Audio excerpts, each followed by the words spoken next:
সবাই তো ফাতেমা না, বা সবাই ফাতেমার আত্মীয় না। কাউকে ফাতেমার আত্মীয় হওয়ার প্রয়োজন হবে না। আপনাদের একটি নামের সাথে মনে হয় আপনারা সবাই না হলেও বেশ কিছু মানুষ পরিচিত আছেন। ফাতেমা নামে একটি নাম। এই মেয়েটি আমার আম্মার সাথে জেলেও ছিলেন।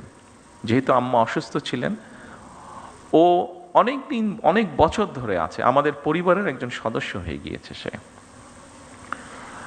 তো এখন দুদিন আগে তার এক আত্মীয়, ওর বাড়ি বরিশালের দিকে, তো দুদিন আগে তার এক আত্মীয়, আমরা এখানে প্রসূতি মায়ের কথা বলেছি, তার এক আত্মীয় তার এরকম কমপ্লিকেসি দেখা দেবার পরে হাসপাতালে নেওয়া হলো। হাসপাতালে নেওয়ার সাথে বরিশাল হাসপাতালে নেওয়া হলো। বরিশাল হাসপাতালে নেওয়ার সাথে সাথে তারা বললো বিভিন্ন রকম কমপ্লিকেসি, ওখানে ইনকিউবেটর বোধহয় আপনি পাঠিয়েছেন না, এক মিশন তো নেই, তাকে সাথে সাথে ঢাকায় রেফার করা হচ্ছে।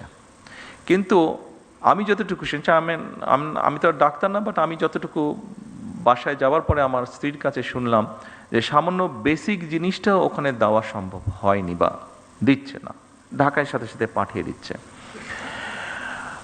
কিন্তু ফাতেমা স্বাভাবিকভাবে আমার ওয়াইফকে বলেছে, উনিও দু একজনের সাথে কথা বলেছেন, সেই জন্য ফাতেমা সেই আত্মীয় খুব স্বাভাবিকভাবে বেটার চিকিৎসা পেয়ে গিয়েছে।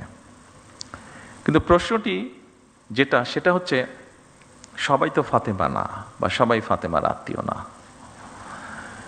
ফাতেমার আত্মীয় হয়তো সে যেহেতু ফাতেমা ছিল, সেই জন্য আমার স্ত্রী ঘটনাটি জানতে পেরেছে, স্বাভাবিকভাবে উনি টেক কেয়ার করেছেন। তার আত্মীয়টা, বাচ্চাটা হয়েছে বাট অসুস্থ, তারপরেও মোটামুটিভাবে ম্যানেজ করা গিয়েছে, ঢাকায় আর আনতে হয়নি খুব সম্ভবত, যতটুকু আমি জানি।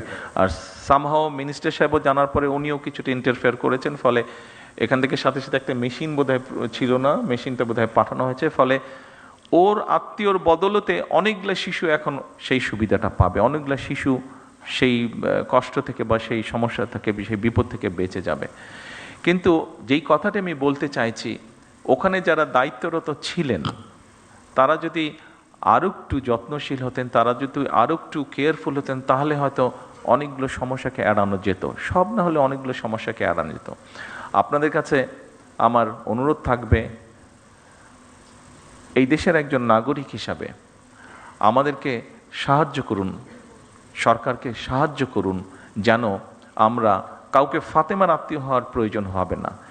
যে কোনো মানুষ যাতে মিনিমাম হলেও চিকিৎসা সুবিধা দিতে পারেন।